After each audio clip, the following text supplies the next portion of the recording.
Welcome to the London Gritty Chronicles. Today, we are stepping into the silence. Imagine walking into a factory, or a busy office, or a crowded market. You expect noise. You expect shouting, the clatter of tools, the rush of movement. But instead, you find empty chairs, machines that have been turned off, a stillness that feels heavy, almost suffocating. Now, take that feeling and transport it back nearly 700 years. It is the year 1351. The screaming has stopped.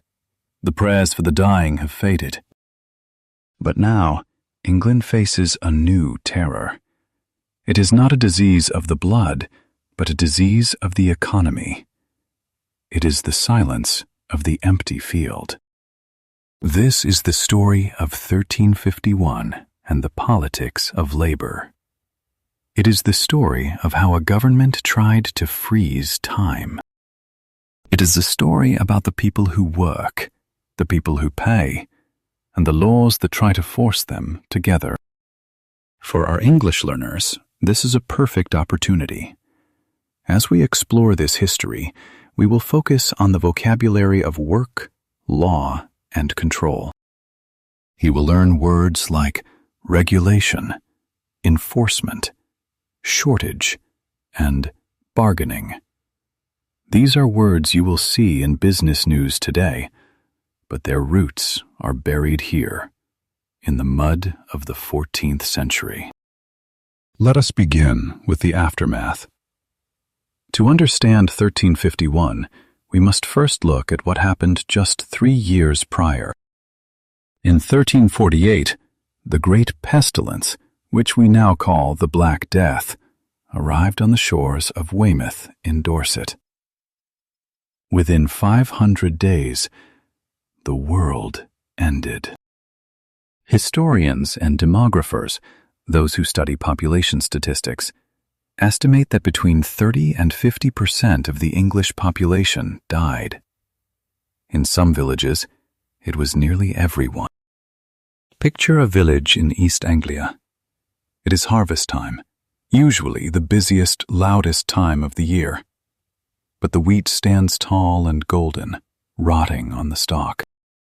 The heavy heads of grain bend toward the earth, but no hand reaches out to cut them.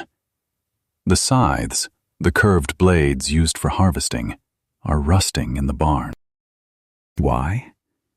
Because the hands that held the scythes are cold. They are buried in shallow pits in the churchyard. This brings us to our first key concept: labor shortage. In English, labor refers to work, specifically physical work, or the people who do that work. A shortage means there is not enough of something. When we put them together, labor shortage, we describe a situation where there is too much work and not enough people to do it. In 1351, England faced the most severe labor shortage in its history. Let's look at this through the eyes of a survivor. Let's call him John.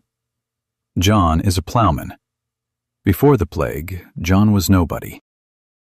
He was at the bottom of the social pile. He worked from sunrise to sunset on land owned by a wealthy lord.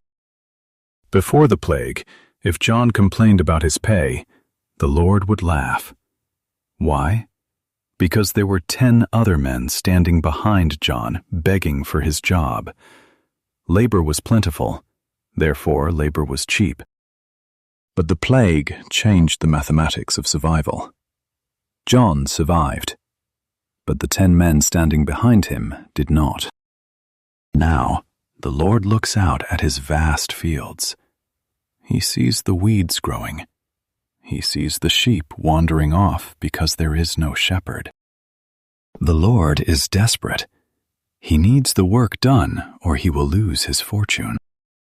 He turns to John. He expects John to work for the same few pennies as before. But John realizes something new. He looks around. He sees he is the only one left. He realizes he has leverage. Leverage is a powerful English word. Physically, a lever helps you lift a heavy object. In business and negotiation, leverage means having an advantage that allows you to get what you want. John has leverage. The Lord needs him more than he needs the Lord. So, for the first time in centuries, the silence of the field is broken by a new sound. It is not the sound of weeping. It is the sound of negotiation. "I will not work for 2 pennies, John says, perhaps trembling a little at his own boldness. "I want 4. The Lord is shocked. In his mind, this is not just greed, it is a violation of the natural order. In the medieval worldview, God put everyone in their place. The king rules, the knight fights, the priest prays, and the peasant works. For a peasant to demand more is almost like a peasant trying to be a king. It feels like chaos. But the crops are rotting. The cows need milking. The Lord has no choice. He pays the 4 pennies. This scene repeated itself across thousands of villages. From the sheep farms of the Cotswolds to the grain fields of Kent, the survivors woke up to a new reality. The balance of power had shifted. We call this economic mechanism supply and demand. When the supply of workers is high, wages are low. When the supply of workers is low, because half of them have died, the price of that labor goes up. However, the ruling elite of England, the landowners, the bishops, and the king himself, did not see this as simple economics. They saw it as a moral crisis. They saw it as rebellion. They believed that the poor were taking advantage of a tragedy to enrich themselves. In the Chronicles of the time, the wealthy writers described the workers as arrogant, greedy, and malicious. They complained that servants would not serve unless they were given a banquet of meat and fine ale. This fear, the fear of the poor rising up, the fear of losing control over the economy, drove the government to act. They could not bring the dead back to life to fix the labor shortage. So, they decided to do something else. They decided to use the law to force the living to obey. They wanted to turn back the clock. They wanted to make 1351 look exactly like 1346. This sets the stage for a massive conflict. On one side, you have the irresistible force of the market. Prices rising, wages rising. On the other side, you have the immovable object of the state, the king and his government trying to stop it. This brings us to our next vocabulary focus: regulation. To regulate means to control something by using rules. Governments regulate speed limits on the road. They regulate the safety of food. In 1351, the English government decided to regulate wages. They wanted to fix the price of a man's time. Imagine if the government today announced that no matter how hard you work or how much your boss wants to pay you, you cannot earn more than you did 5 years ago. And if you ask for more, you go to prison. And if your boss pays you more, he goes to prison too. This sounds impossible. It sounds like a policy that is doomed to fail. And yet, this is exactly what King Edward III and his Parliament attempted to do. The silence of the post-plague spring was about to be filled with the scratching of quills on parchment. The lawyers were coming. The sheriffs were coming. But before we dive into the specific laws, we must understand the atmosphere of the time. It was a time of anxiety. The wealthy felt the ground shaking beneath their feet. They felt that if they did not act immediately, the entire structure of society, feudalism itself, would collapse. So, as the year 1351 began, the king summoned his parliament to Westminster. They were not there to discuss war with France, though that was always on their minds. They were there to discuss the malice of servants. They were there to draft a piece of legislation that would change history. They were about to declare war on the economy. But how do you arrest the invisible hand of the market? How do you tell a starving man he cannot sell his labor to the highest bidder? The answer lies in a document that we will examine closely. It is called the Statute of Laborers. It is a masterpiece of legal language and a failure of human understanding. As we move to the next part, keep the image of John the Plowman in your mind. He has just tasted his first victory. He has negotiated a higher wage. He feels a sense of freedom he has never known. But in London, the ink is drying on a law that says John is a criminal. The clash between these two forces, the hopeful worker and the fearful ruler, is about to explode. Ink is cheaper than blood, but sometimes rulers try to use ink to spill blood. In 1351, the English Parliament produced a document that was intended to be a weapon. It was a weapon aimed squarely at the working class.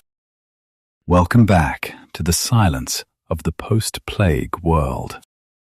We are in Westminster, the heart of English power. It is February 1351. The Great Council has gathered. The men sitting on the wooden benches are not hungry. They are not wearing rags. They are the knights, the bishops, and the wealthy merchants. They are the commons and the lords. Usually these men argue with each other, but today they are united by a common enemy. Their enemy is the ploughman demanding 4 pennies instead of 2. Their enemy is the carpenter who refuses to build a barn unless he is paid double. The mood in the hall is furious. One chronicler of the time described the workers as possessing a stiff-necked obstinacy. The nobles felt that the world was upside down. They felt that the survivors of the plague had forgotten their place. So, they passed the Statute of Laborers. Listen to this word carefully. Statute. In English, a statute is a formal written law passed by a legislative body. It is more than just a rule. It is the permanent will of the government. The Statute of Laborers was a radical attempt to freeze time. It contained 2 main demands that would shape English history for centuries. First, it demanded that wages be capped. To cap something means to put a limit on it, like putting a lid on a jar so nothing can spill out. The government placed a wage cap on all work. But here is the twist. They did not cap wages at the current levels. They rolled the calendar back. The law stated that workers must accept the same salaries they earned in the year 1346, before the plague arrived. Imagine going to your boss today and hearing, "I will pay you, but only what you earned 5 years ago." You would likely walk away. But the statute made walking away a crime. This brings us to the second demand: compulsory service. The word compulsory means required by law. You have no choice. The statute declared that every able-bodied person under the age of 60 who did not own land or have a specific trade must accept work from anyone who offered it. If a lord offered you a job at the low 1,346 rate, you were compelled to take it. If you refused, you went to jail. This was an attempt to outlaw unemployment. It was an attempt to outlaw choice. Let's look at the vocabulary of control used here. The government wanted to enforce order. To enforce means to make sure a law is obeyed. You can pass a law, but if you do not enforce it, the law is just paper. The police enforce speed limits. In 1351, the local sheriffs were told to enforce the wage caps. But there was a biological problem with this economic plan. The cost of living had not stayed in 1346. Food prices fluctuated wildly. Sometimes they dropped because there were fewer mouths to feed, but often they rose because there were fewer hands to harvest the grain. Tools were expensive. Rent was chaotic. So, the peasant faced a cruel reality. The law said his income must stay low, but the market said his survival cost was high. This created a massive black market for labor. A black market is an illegal system where goods or services are traded without official oversight. Usually we think of black markets for banned items, but in 1351, the black market was for honest work. Let's return to our ploughman, John. A neighboring farmer approaches John. This farmer is not a great lord. He is just a man trying to save his harvest. He knows the law says he can only pay 2 pennies. But he also knows that if he pays 2 pennies, John will refuse to work. The crops will die. The farmer will be ruined. So they make a secret deal. "I will pay you 2 pennies on the record," the farmer whispers. "But I will also give you a sack of grain and a new tunic." This is called collusion. Collusion is a secret agreement between 2 parties to deceive others or break the law. In this case, the employer and the employee were colluding against the king. This reveals a fascinating truth about English history. Sometimes, the market is stronger than the law. When a law goes against the basic need for survival, people will find a way to break it. The king and his parliament anticipated this. They included a clause in the statute that punished the giver of high wages, as well as the receiver. If you were a master and you paid your servant too much, you could be fined 3 times the amount you paid. Think about the psychology of this. The government was trying to turn neighbors into spies. They encouraged people to report anyone who was earning too much money. If you reported your neighbor for taking high wages, you could keep a portion of the fine. They tried to weaponize envy. But why did they go to such extremes? Why was the government so terrified of a few extra pennies in a peasant's pocket? It wasn't just about money. It was about mobility. This is a key concept for our story. Mobility is the ability to move. Physical mobility means moving from place to place. Social mobility means moving from poor to rich. The Black Death gave peasants both. Survivors began to wander. If the lord in their village was cruel or cheap, they simply packed their bags and walked to the next town.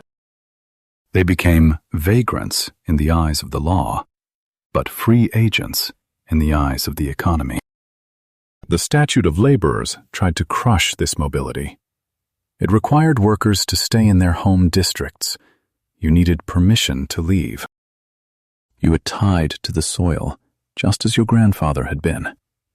The government was trying to rebuild the prison walls that the plague had knocked down. As we end part 2, the lines are drawn.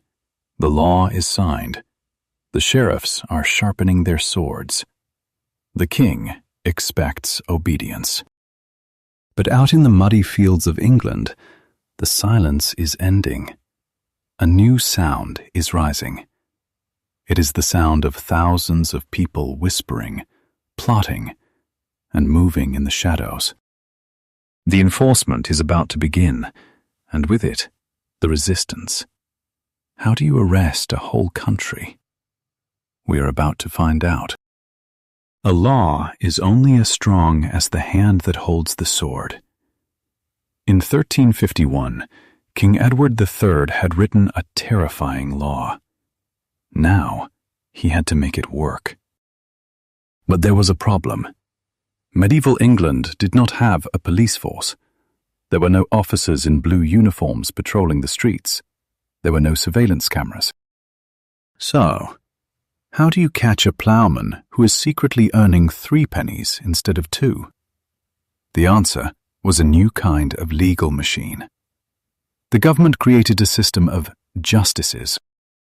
A justice, in this context, is a judge or a magistrate. Specifically, they appointed justices of laborers. These were powerful local men, knights and wealthy landowners, who were given the authority to hunt down wage breakers. And this brings us to a crucial English verb, to prosecute. To prosecute means to officially accuse someone of a crime and put them on trial in a court of law.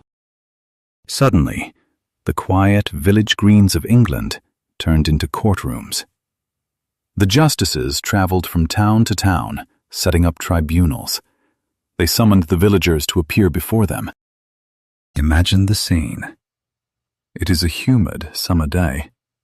The harvest is waiting, but the workers are not in the fields. They are crowded into a stifling village hall. The air smells of sweat and fear. At the front of the room sits the justice. He is often the very same lord who is angry about paying higher wages. He is the judge, and in a way, he is also the victim. It is not a fair fight. The justice holds a Bible. He demands that the villagers swear an oath. An oath is a solemn promise, usually invoking God, to tell the truth. In the Middle Ages, people believed that lying under oath, called perjury, would condemn their souls to hell. This was the government's psychological weapon. Did you take excess wages? The justice asks a trembling reaper. Did you refuse to work for the old rate? If the reaper admits it, he is guilty. If he lies, he risks his soul. The court records from 1351 and 1352 are filled with thousands of names. We see the names of ordinary people who had never been in a history book before. We see William, a thresher, fined for taking too much corn. We see Alice, a spinner, fined for demanding too much for her yarn. This leads to our next key word, fine. As a noun, a fine is a sum of money that you must pay as a punishment. The justices handed out fines like confetti. They fined the workers for asking. They fined the masters for paying. But here is the twist. The fines were massive. Sometimes a worker was fined the equivalent of weeks of wages. Where did this money go? Originally, it was supposed to help the community, but often it went directly into the pockets of the crown, or was used to lower the taxes of the rich. The workers quickly realized the game. The law was not just about order, it was a wealth transfer. The government was taking the extra money the peasants had earned and putting it back into the treasury. It was a systematic attempt to drain the new wealth of the working class. Let's look at the punishment for those who could not pay. If you were a vagrant, a wanderer without money, you could not be fined. So the law had a physical answer for you. The stocks. The stocks were a wooden frame with holes for the ankles and sometimes the wrists. They were placed in the center of the town. The offender was locked into the stocks, unable to move, exposed to the rain, the sun, and the insults of the neighbors. The Statute of Laborers ordered that every village in England must build a set of stocks. It was a visual reminder. Do not move. Do not ask for more.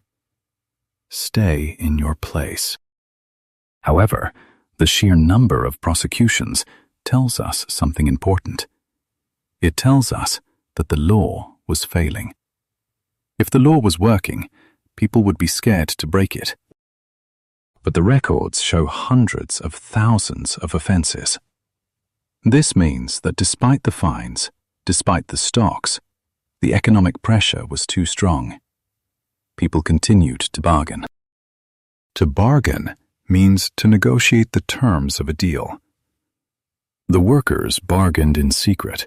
They met behind barns. They used hand signals. They developed a code. "I cannot pay you 4 pennies, a farmer might say, winking. "But perhaps you will find a jug of cider and a ham left by the gate." This created a culture of evasion. Evasion is the act of avoiding something, especially a duty or a law. Tax evasion is a crime today. Wage cap evasion was the crime of 1351. The justices were overwhelmed. They were trying to hold back the tide with a spoon. The more they prosecuted, the more the people resented them. The emotional atmosphere shifted from fear to anger. The peasant who stood in the stocks did not feel shame. He looked out at his neighbors and he saw sympathy in their eyes. He was not a criminal to them. He was a hero who had tried to get a fair price. The government had made a fatal mistake. By criminalizing the survival of the poor, they united the poor against the law. As the years dragged on, the enforcement became a battle of attrition. The king commanded the sheriffs to be harsher. The sheriffs arrested more people. But the crops still needed to be harvested, and the only people who could do it were the ones in the stocks. So, the sheriffs had to let them go. The economy demanded it. We are seeing the limits of political power. A king can command the death of a traitor, but a king cannot command the price of wheat or the value of a man's sweat when half the world is dead. But the struggle was not over. The workers were learning. They were learning that they were essential, and they were beginning to ask a dangerous question. If we do all the work, why do we have none of the power? This question would simmer for years, heating up like a sealed pot on a fire. In the next part, we will look at how this economic war changed the very language of English society, and how the contract became the new battlefield. Words can be stronger than chains. In 1351, the government realized that stocks and fines were not enough. They needed something more permanent. They needed to bind the worker to the master, not with iron, but with ink. Welcome to the era of the contract. Let us visit a hiring fair in late September. The harvest is over. The air is crisp. In the town square, men and women stand in rows. They are waiting to be chosen for the next year of work. Before the plague, this was a casual affair. A nod, a handshake, a promise to work until Christmas. But now, the atmosphere is tense. The masters walk up and down the lines, looking at the workers' hands, checking their strength. They are desperate for help, but they are terrified of the law. The Statute of Laborers had a specific rule about time. It banned hiring people by the day. Why? Because day laborers could charge high rates when the work was urgent. If a storm was coming and the wheat needed cutting, a day laborer could ask for a fortune. So, the law demanded annual contracts. An annual contract lasts for 1 full year. This brings us to a critical English concept: terms. In a legal setting, terms are the specific conditions or rules inside an agreement. What are the terms of your employment means how much are you paid and how long must you stay. In 1351, the terms were harsh. You had to sign for a whole year. You could not leave. You could not ask for a raise in the middle of the winter. Imagine a master approaching a young thresher named Thomas. "I will hire you for the year," the master says. "The pay is 20 shillings. Those are the terms." Thomas hesitates. He knows he could earn more if he travelled to the next town. But the master pulls out a scroll. He demands a formal agreement. In the past, a gentleman's agreement, a verbal promise, was enough. Now, the law required proof. This transformed English society. It introduced the idea that a relationship between two people is a legal matter, not just a personal one. We call this binding. To bind means to tie or fasten. A binding agreement is one that the law forces you to keep. If Thomas agrees, he is bound to that master. He is legally stuck. If Thomas decides to leave in February because the master is cruel, he commits a breach of contract. Breach means a break or a violation. To breach a contract is to break your promise. Under the Statute of Laborers, a breach was not just a civil dispute. It was a crime. If Thomas left early, the master could send the sheriff to drag him back. The law treated Thomas almost like a runaway piece of property. This shift created a deep psychological change in the English working class. They began to see the law as a trap. But English is a flexible language, and the workers were clever. They found loopholes. A loophole is a small mistake or omission in a law that allows you to avoid obeying it.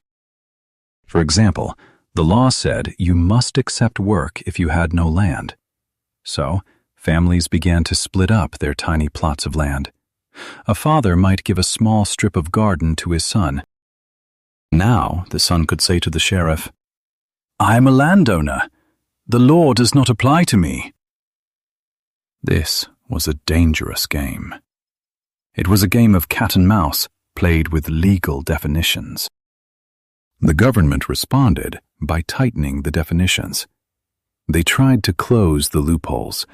They sent out more justices to inspect the contracts.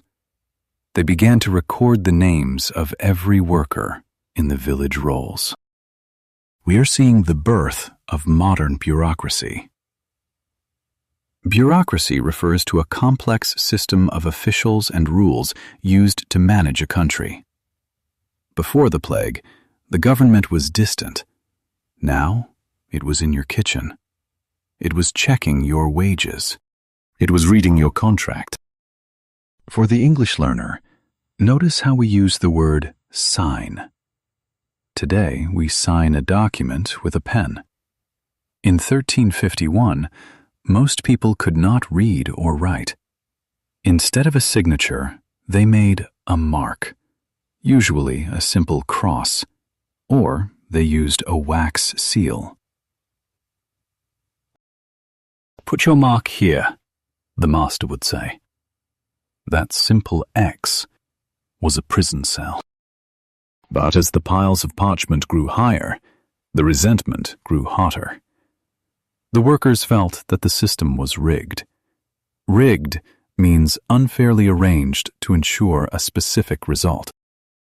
The game was rigged because the masters wrote the contracts. The masters were the judges, and the masters were the ones who benefited from the low wages. The workers obeyed the contracts on the surface. They showed up, they plowed, they harvested, but they worked slowly. They did the bare minimum. This is a form of passive resistance called go slow. The silence of the fields was replaced by a low grumble.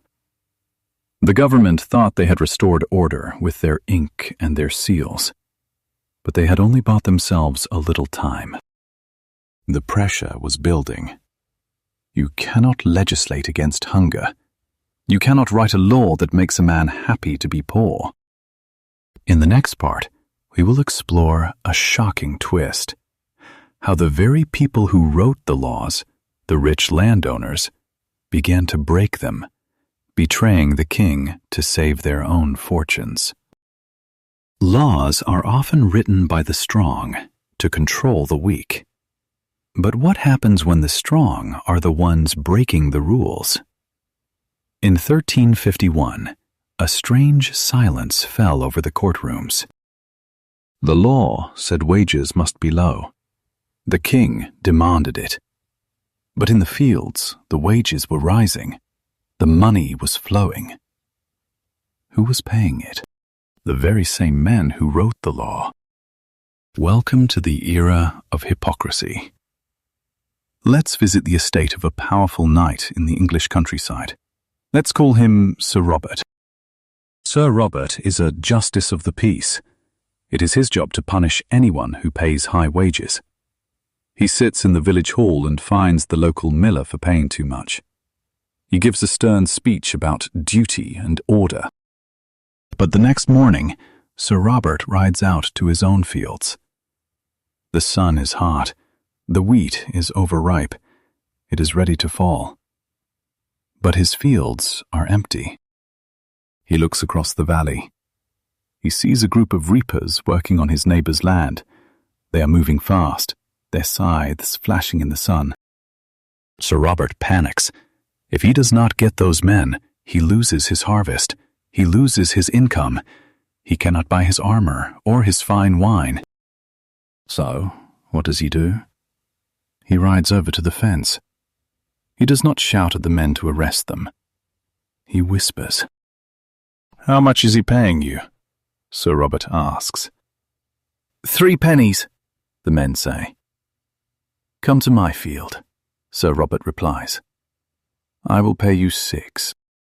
This is called poaching. Usually, to poach means to hunt illegally on someone else's land, like stealing a deer from a forest.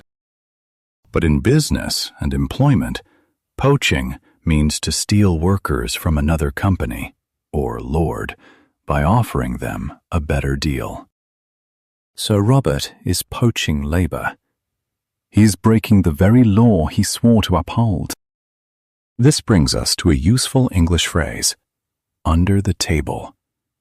When a payment is made secretly, often to avoid taxes or laws, we say it is paid under the table. It implies hiding the money from sight. Sir Robert pays the men 6 pennies under the table.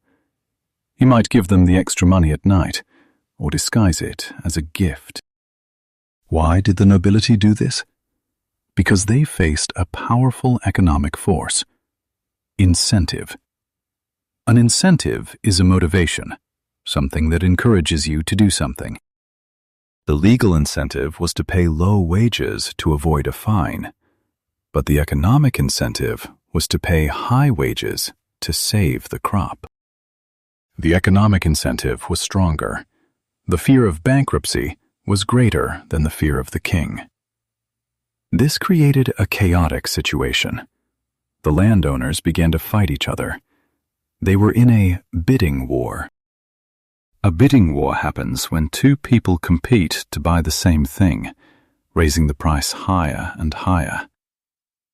They were bidding for human sweat. "I will give you food," shouts one lord. "I will give you a house," shouts another. "I will give you freedom from fines," promises a third. The workers stood in the middle, watching the rich men panic. For the first time, the workers were the prize. This exposed the deep hypocrisy of the ruling class. Hypocrisy is the practice of claiming to have moral standards or beliefs to which one's own behavior does not conform. Put simply, saying one thing but doing the opposite. The peasants saw this. They saw the justice fining them in the morning and bribing them in the evening. This destroyed their respect for the law. If the law is a joke to the rich, why should the poor obey it? The government in London was furious. The King's Council realized that their own officials were the problem. They tried to send super justices to investigate the local justices. It was a spiral of mistrust. For the English learner, listen to how we describe this corruption. We say, the officials were turning a blind eye. To turn a blind eye means to pretend not to notice something bad or illegal. Sir Robert turned a blind eye to the wage laws when it suited him. This phrase is said to come from naval history, Admiral Nelson, but the concept is perfect for 1351. The authorities saw the crime, but they looked away because they needed the work done. The Statute of Laborers was becoming a dead letter. A dead letter is a law that still exists on paper but is no longer enforced or obeyed. However, we must be careful. It was not a dead letter for everyone. While the rich poached workers, they still used the law to punish those they disliked. If a worker was rude, or if a worker tried to leave the village without a deal, the Lord would suddenly remember the law. "Arrest him!" Sir Robert would shout. "He is demanding excess wages!" The law became a tool of spite. Spite is a desire to hurt, annoy, or offend someone. It was used selectively. It was used to bully the weak, even while the strong ignored it. This period teaches us a vital lesson about the rule of law. For a law to work, it must apply to everyone equally. In 1351, the law was a spider's web. It caught the small flies, but the big wasps tore right through it. As we end Part 5, the social fabric of England is tearing. The rich are fighting the rich. The poor are learning that money speaks louder than statutes. But amidst this chaos, a new group of people began to emerge. They were not lords, and they were not peasants. They were the middlemen. They were the ones who organized the labor.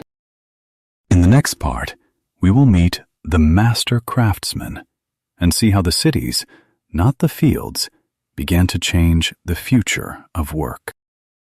The guilds are closing their doors, and the urban fight is about to begin. The fields were silent, but the cities were screaming. While the farmers fought over wheat in the countryside, a different battle was raging in the narrow, twisting streets of London and York. Here, the war was not about corn. It was about leather, iron, and cloth. Welcome to the world of the guilds. In 1351, a city was not just a place to live. It was a machine of production. And the gears of this machine were the guilds. A guild is an association of craftsmen or merchants. They controlled everything. If you wanted to make shoes, you had to belong to the shoemakers' guild. If you wanted to bake bread, you answered to the bakers. They set the prices, they set the standards, and most importantly, they controlled who could work. But the Black Death had smashed the machine. Let's look at a workshop in Cheapside, London. Inside, the air is thick with the smell of tanned leather. A master saddler sits at his bench. A master is the boss. He owns the shop, the tools, and the raw materials. Before the plague, the master had 3 apprentices. An apprentice is a young person learning a trade. They work for free, or for very little, in exchange for education and a place to sleep. The master also had 2 journeymen. This is a key word for our story. A journeyman is a skilled worker who has finished his apprenticeship, but does not yet own his own shop. The word comes from the French journée, meaning day. A journeyman is paid by the day. In 1351, the master looks around his shop. 2 of his apprentices are dead. One of his journeymen is dead. The other journeyman has just packed his bag. "Where are you going?" the master asks. "To the shop across the street," the journeyman replies. "He offered me double." The city was a pressure cooker. The shortage of skilled labor was even worse than the shortage of farm labor. You can teach a man to harvest wheat in a few days. You cannot teach a man to craft a fine saddle in a week. It takes 7 years. So, the surviving journeymen became the kings of the street. They realized their value was sky high. They began to organize. To organize in this context means to form a group to protect shared interests. The journeymen met in secret, often in the back of taverns. They whispered about wages. They made pacts. "If the master does not pay us 6 pence," they swore, "none of us will work." This is the birth of the strike. A strike is a refusal to work as a form of protest. In the 1350s, they didn't call it a strike. They called it a conspiracy. The masters were terrified. They saw these secret meetings as a threat to their authority. So, the masters turned to the government. The Statute of Laborers was updated to specifically target artificers, people who make things. The law said, shoemakers, tailors, and carpenters must not take more than they did in the 20th year of the king's reign. But the masters did something else. They used the guild rules to lock the doors. We call this a barrier to entry. A barrier is an obstacle, like a wall or a gate. The masters made it harder for a journeyman to become a master. They raised the fees. They required more expensive masterpieces to prove skill. Why? Because they wanted to keep the profits for themselves. They wanted the journeymen to remain employees forever, not competitors. This created a permanent class of wage earners. A wage earner is someone who works for money rather than owning the business. Before the plague, a young man expected to become a master one day. After 1351, that dream began to fade for many. They were trapped in the role of the worker. This tension exploded in the city courts. The records from London in the 1350s are full of disputes. "He left my shop without permission," cries the master. "He refused to pay the agreed rate," shouts the journeyman. The language of the city became sharp and legalistic. Terms like breach of promise became common street slang. Let's focus on the word dispute. A dispute is a disagreement or an argument, often an official one. The labor disputes of 1351 were the ancestors of modern labor relations. The City of London passed strict regulations. They set the price of a pair of shoes. They set the price of a horseshoe. They tried to fix the economy into a solid block of ice. But, just like in the country, the ice melted. The public, the customers, were desperate. If you needed a horseshoe, you paid the blacksmith what he asked. You did not care about the king's law. You needed your horse to walk. So, the black market thrived here too. Masters paid their journeymen illegal bonuses. They gave them better food. They gave them longer breaks. The guilds tried to enforce the rules, but the market was too strong. The scarcity of workers dictated the price. Scarcity means the state of being in short supply. Scarcity is the enemy of regulation. This period changed the urban landscape of England. It made the cities places of conflict, but also places of opportunity. If you were smart and you had a skill, you could get rich. We see the rise of the nouveau riche, the new rich. These were people who were not born noble. but who made fortunes in the chaos of the post-plague years. But for the poor who had no skills, the city was a trap. The cost of food was rising, the rent was rising, and the law said their wages must stay low. They were being squeezed from both sides. To squeeze means to press firmly. Economically, it means to put financial pressure on someone. The workers were squeezed between the high cost of living and the low legal wage. This squeeze could not last forever. The anger in the cities was mixing with the anger in the fields. The journeyman and the ploughman were beginning to realize they had the same enemy. In the next part, we will look at a darker side of this history. How the government tried to control not just the work, but the bodies and the clothing of the people. The sumptuary laws are coming, and they will tell you what you are allowed to wear. There is a saying, clothes make the man. But in 1351, the government believed clothes made the rebellion. They had tried to control your wages. They had tried to control your movement. Now, they were coming for your wardrobe. Welcome to the age of the sumptuary laws.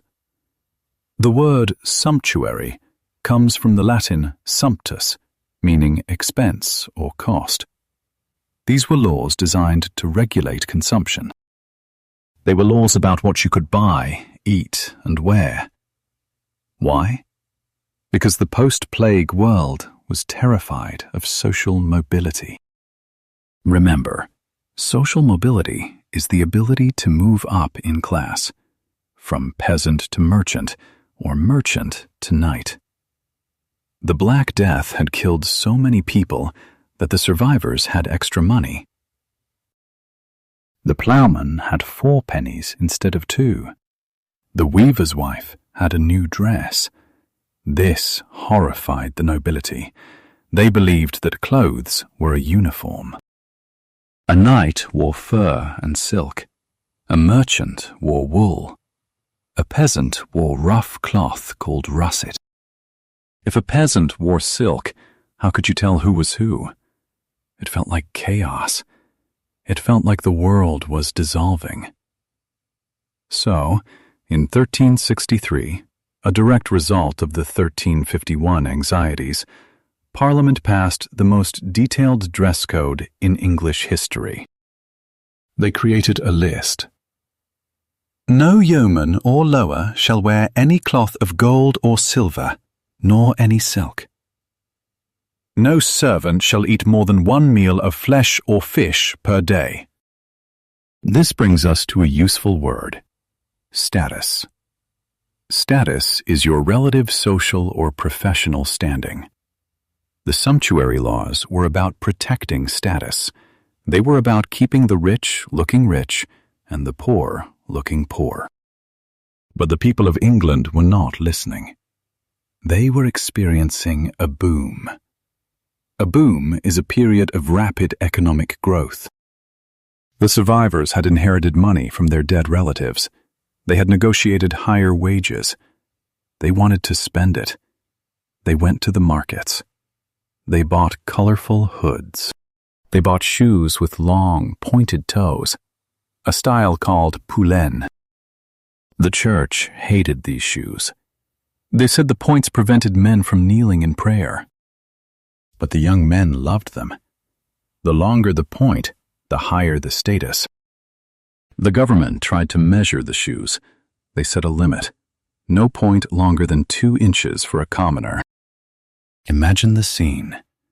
A sheriff stops a young man on the street. He pulls out a ruler. He measures the shoe. "Too long," he shouts. "Fine him!" This sounds ridiculous to us, but to them, it was serious. It was a battle for the soul of the hierarchy. Let's look at the vocabulary of enforcement again. The laws were incredibly specific. They dictated the price of the cloth you could buy. No man under the degree of a knight shall wear cloth worth more than 4 marks. This created a culture of ostentation. Ostentation is the pretentious or showy display of wealth. The new middle class wanted to show off. They wanted to prove they had survived. They wanted to prove they were successful. But the law said, no, you are still a peasant. This deep resentment fueled the anger that would later explode. The people felt the government was not just controlling their labor, but their identity. The sumptuary laws also targeted food. They limited the number of courses you could serve at dinner. Soup, meat, and cheese, that is enough for a merchant. But if you were a lord, you could have 10 courses. You could have swan, peacock, and wine from France. This highlighted the inequality. Inequality is the state of not being equal, especially in status, rights, and opportunities. The law explicitly created inequality. It said, you are not the same. However, like the wage laws, the sumptuary laws failed. The sheer volume of trade was too great. The desire for luxury was too strong. People found ways to hide their finery. They wore plain cloaks over silk tunics. They ate their feasts behind closed doors. The government realized it was fighting a losing battle. They could not police every shoe in England. They could not check every dinner table. But the attempt itself tells us everything about the mindset of 1351. It tells us that the ruling class was scared. They saw the rising wages and the fancy clothes as symptoms of the same disease: independence. The workers were becoming independent. They were making choices. And for a medieval king, a subject who makes choices is a dangerous subject. This brings us to a critical turning point. The government had tried everything. They tried wage caps, failed. They tried travel bans, failed. They tried contract laws, failed. They tried dress codes, failed. So what was left? Force. Brute, physical force. The simmering anger was about to boil over. The great rumor was starting to spread. A rumor is a currently circulating story or report of uncertain or doubtful truth. But this rumor was true. The rumor was that the peasants were organizing a massive revolt. The Peasants' Revolt of 1381. The silence is gone. The shouting is about to begin.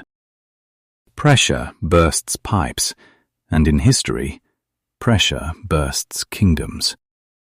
We have spent the last hour looking at how the English government tried to put a lid on the boiling pot of the labor market. They used statutes, stocks, fines, and fashion police. But the water kept boiling. By the late 1370s, 30 years after the Black Death, the pot was ready to explode. Welcome to the consequences of 1351. The Great Revolt. To understand why this happened, we must look at a specific English word: grievance. A grievance is a real or imagined wrong or other cause for complaint or protest, especially unfair treatment. The English workers had a list of grievances as long as a scythe. They were angry about the wage caps. They were angry about the corruption of the justices. They were angry that they were still treated like serfs when they knew their labor was worth gold. But the government made one final mistake. They decided to tax the very wages they had tried to suppress. King Edward III was dead. His grandson, Richard II, was a boy king. The real power lay with his uncle, John of Gaunt. And John of Gaunt needed money. England was fighting the 100 Years' War against France, and the war was expensive.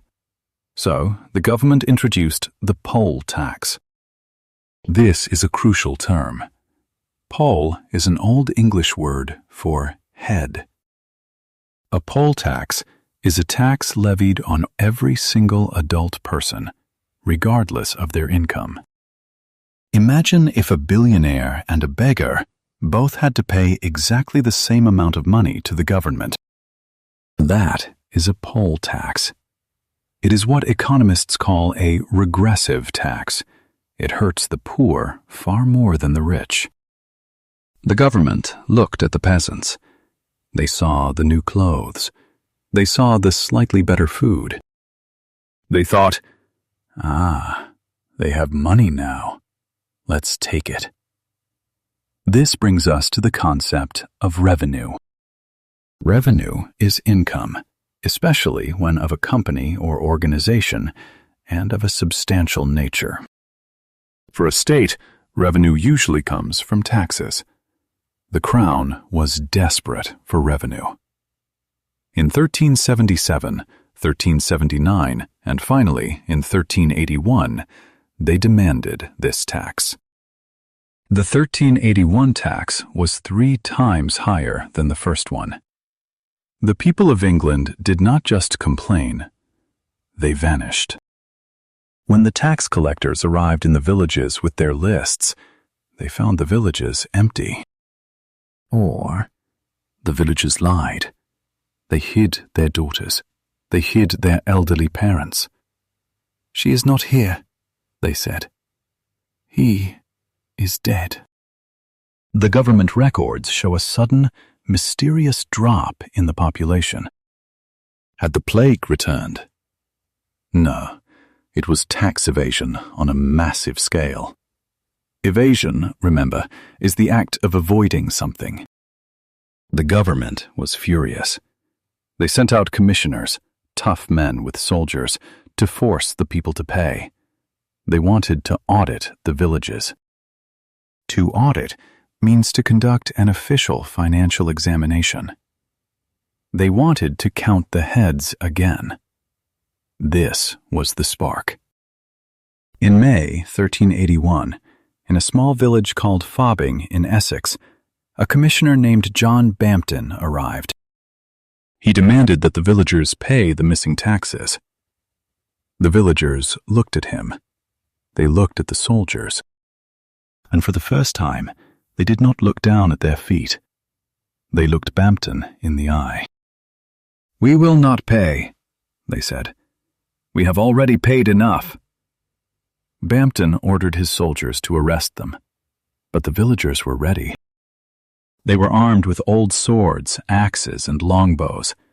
They chased Bampton out of the village. They beat his men. The silence was over. The uprising had begun. An uprising is an act of resistance or rebellion, a revolt. News spread like wildfire. Like wildfire is an idiom meaning very quickly and uncontrollably. From Essex to Kent, the peasants rose up. But they were not just a mob. They were organized.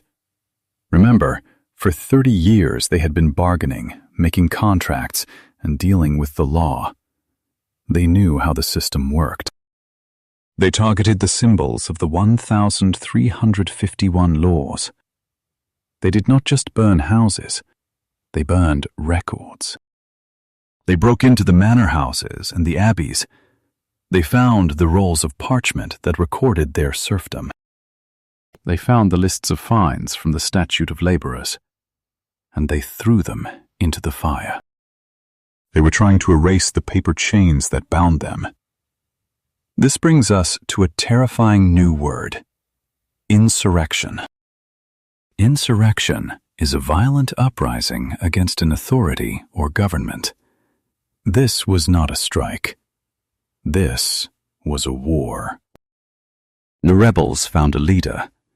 His name was Wat Tyler, and they found a voice in a radical priest named John Ball. John Ball had been preaching against the inequality for years. He asked a famous question that is still remembered in English history. When Adam delved and Eve span, who was then the gentleman? Delved means dug, worked the soil. Span means spun wool. He was asking, in the beginning, when humans were created, there were no lords and no serfs. So why do we have them now? This questioned the very foundation of feudalism. The rebels marched on London.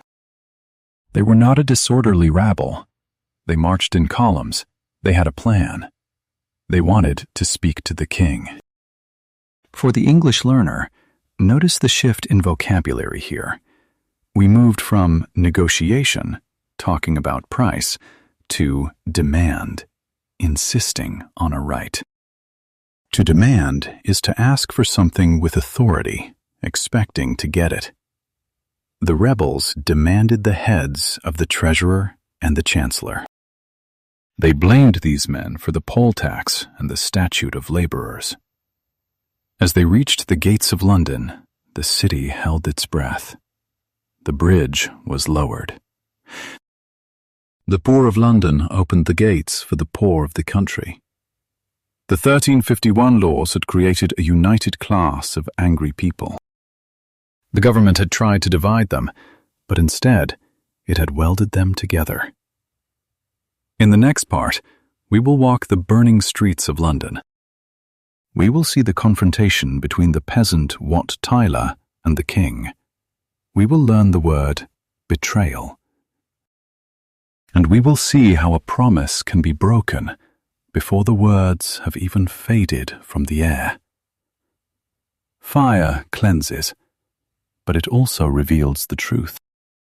In June 1381, the truth was burning bright orange against the London night sky. The rebels had entered the city.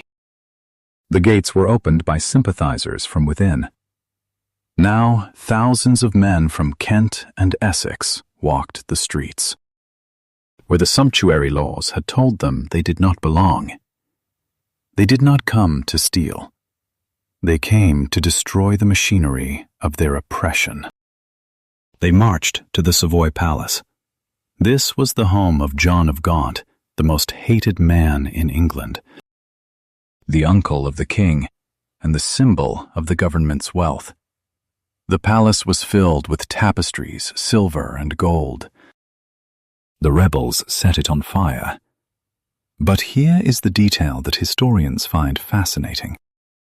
One man tried to steal a silver piece from the burning building. The other rebels caught him. They did not cheer him. They threw him and the silver into the fire.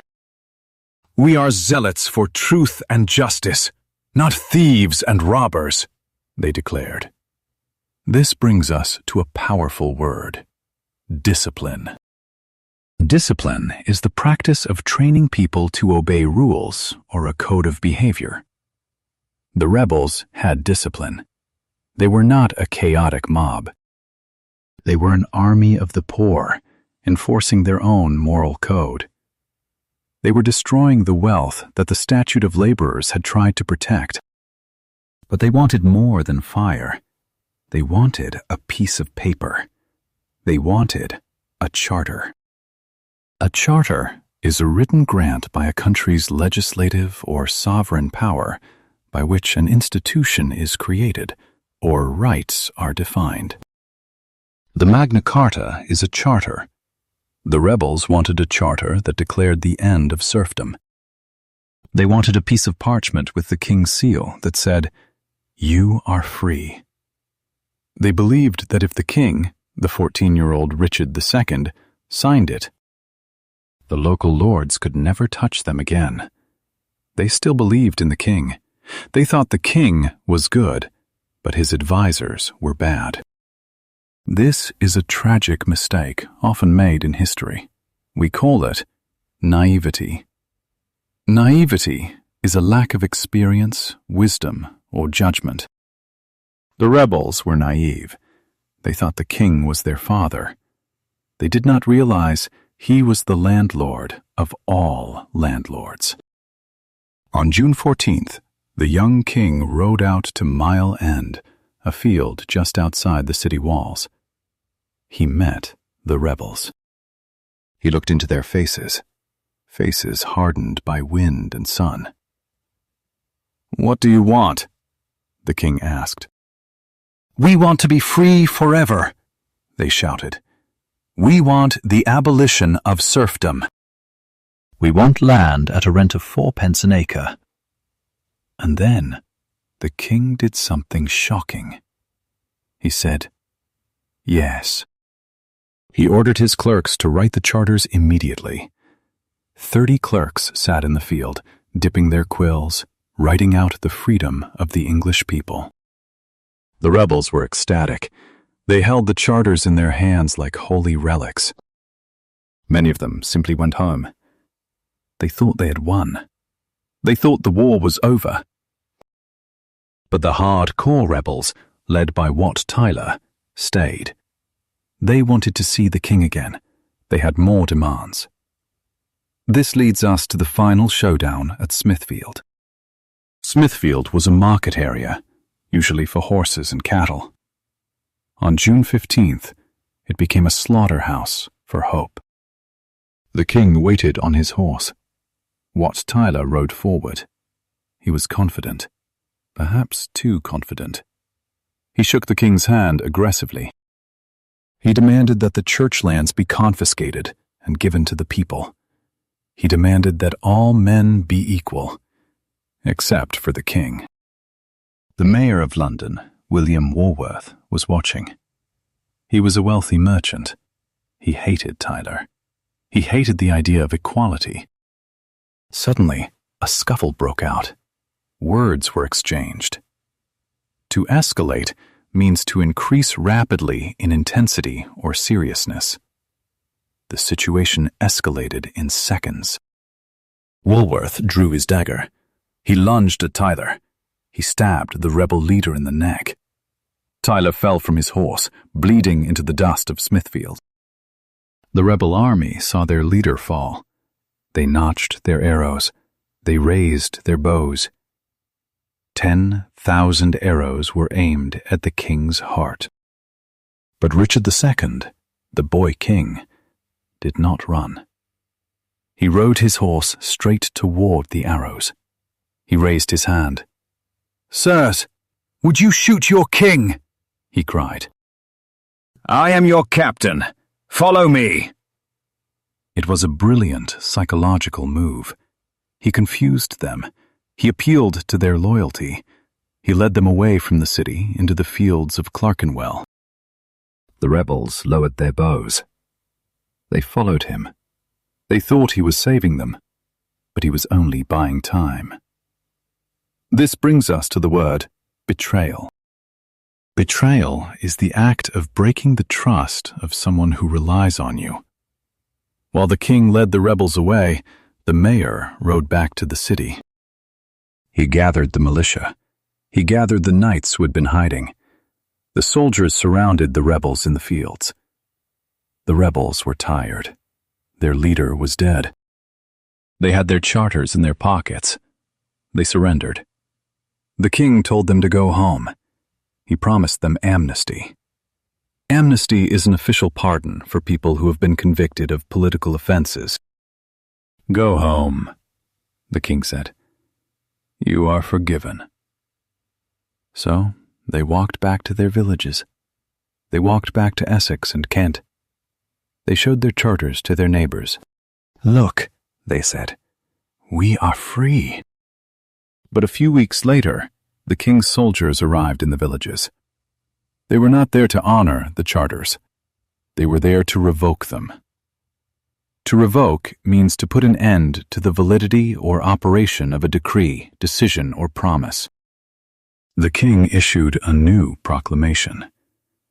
It is one of the most chilling quotes in English history. When a delegation of peasants came to him to ask why the charters were being ignored, Richard II replied, "Serfs you were, and serfs you are. You shall remain in bondage, not such as you have hitherto been subjected to, but incomparably wiser, and more vile.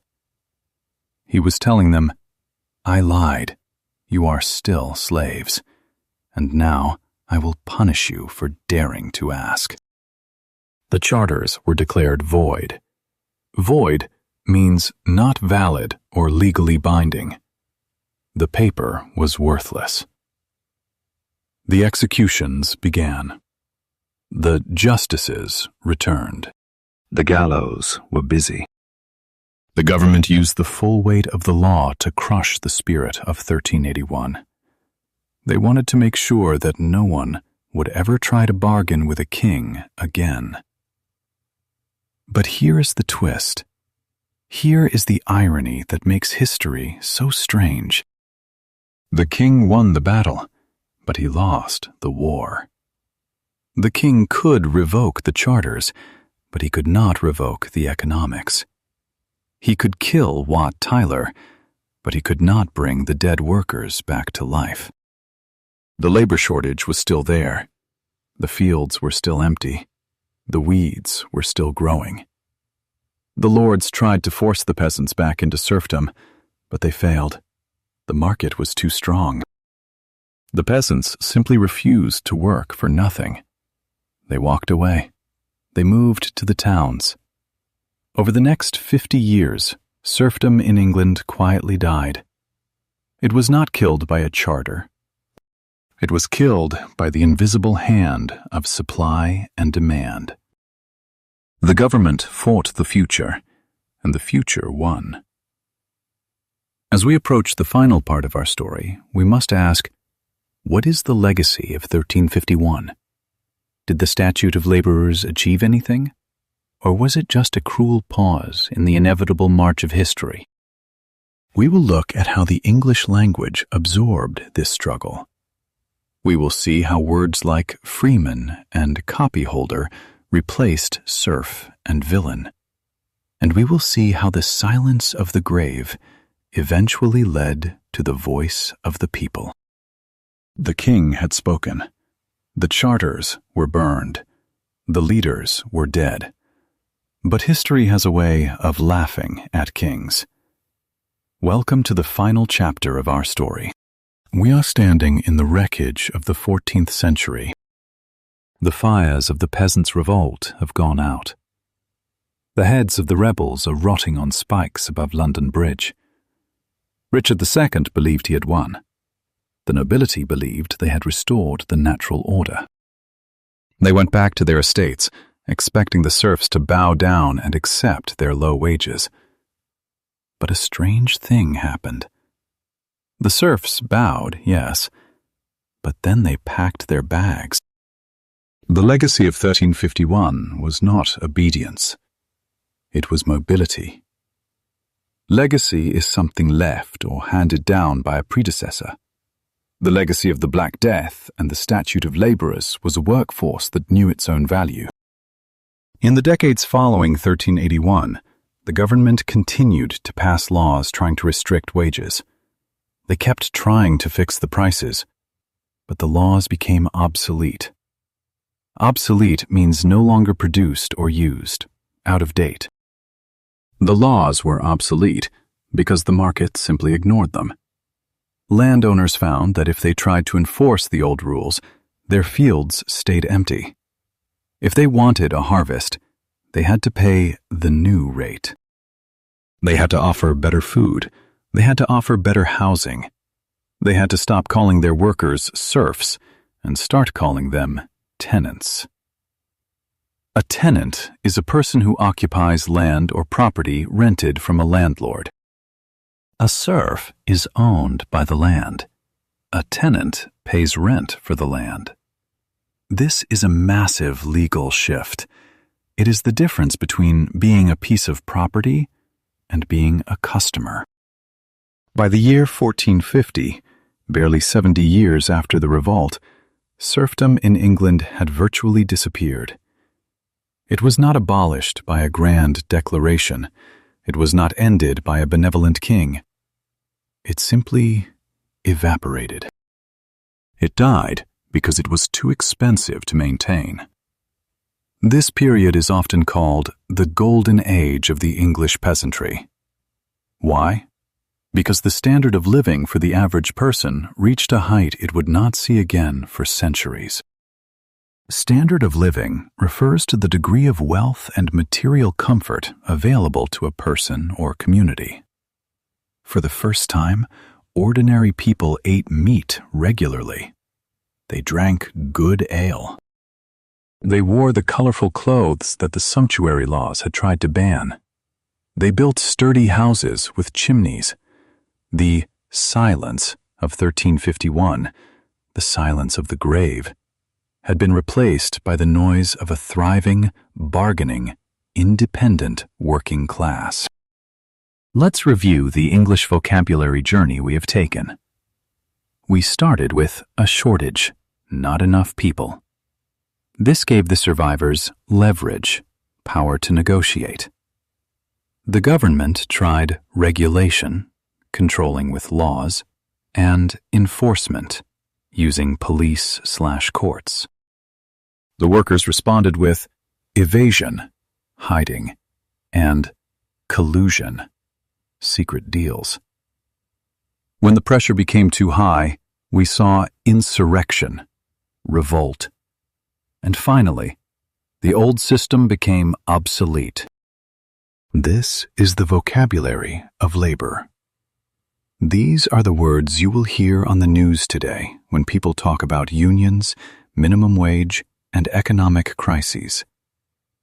The story of 1351 teaches us that economies are like water. You can build a dam, a statute, a law, a prison, to hold it back. But if the pressure is strong enough, the water will always find a way around, or it will break the dam entirely. The king tried to freeze time. He failed. The workers tried to burn down the system. They were crushed. But in the end, the quiet, daily decisions of millions of people, the decision to ask for one more penny, the decision to walk to the next village, changed the world more than any army ever could. We began this documentary in a silent field. We end it in a busy market. The fear is gone. The plague has retreated, and the people walking through the stalls are free. They are not free because a piece of paper says so. They are free because they are needed, and that is the most powerful negotiation tool of all. Thank you for watching the London Gritty Chronicles.